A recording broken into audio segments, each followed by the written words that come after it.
This is an interesting item. It's a filter designed for three-phase industrial equipment, things with variable frequency drives in it where you're going to get a lot of potentially RF noise, and this is designed to prevent that being radiated from the wiring coming into the unit. And, well, I'll take a closer look at it.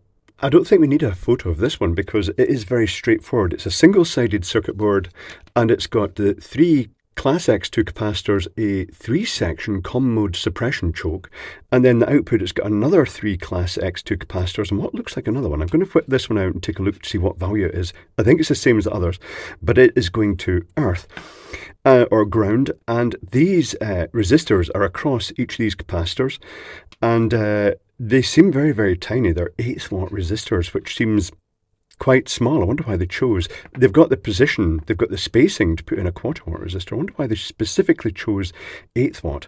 But anyway, I shall reverse engineer it. I'll whip this capacitor out and we can take a look at the schematic and see what this looks like. One moment, please.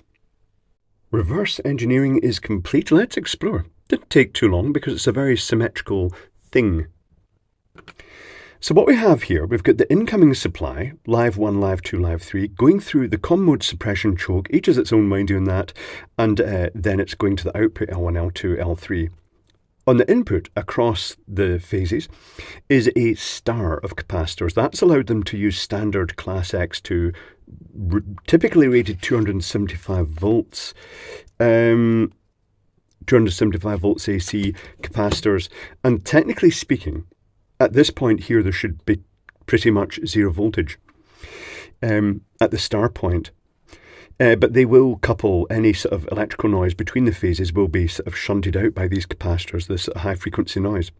On the output, they have another set of star connected capacitors, but the star point is connected to earth via another 470 nanofarad capacitor. That's 680 nanofarad capacitors on this side, 470 nanofarad capacitors on this side, and also 470 nanofarad for the one to the earth connection. Across each of those capacitors is a resistor, 470k, 8 watt. Personally, I'd have chosen quarter watt. I wonder why they did that. But just because of the voltage rating of the resistors, even quarter watt's kind of pushing it for that. But they are effectively forming a star, and that means that any residual charge between these capacitors, certainly from capacitor to capacitor, not the star point, is effectively drained off by these discharge resistors.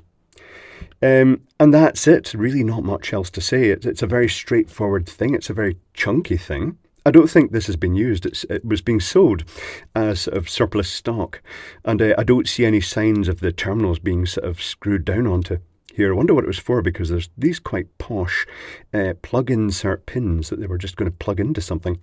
Interesting.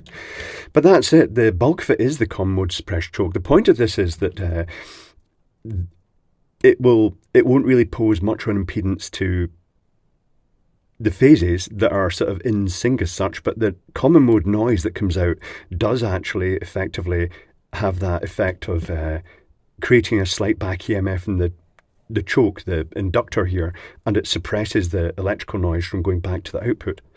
But that's it. Very interesting, very chunky thing.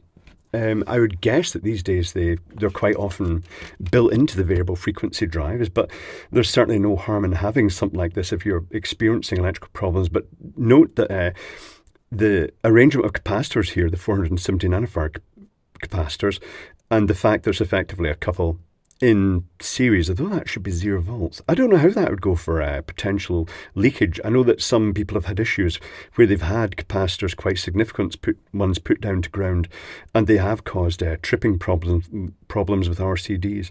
But I'm not sure how that would go with this. It's quite a complex thing. Say, for instance, just trying to measure across this capacitor in the circuit, you actually get this capacitor plus a lot of other capacitors effectively connected in a sort of series parallel arrangement. It's quite complex. But there we have it. Simple, quite interesting thing. The industrial version of a interference suppressor.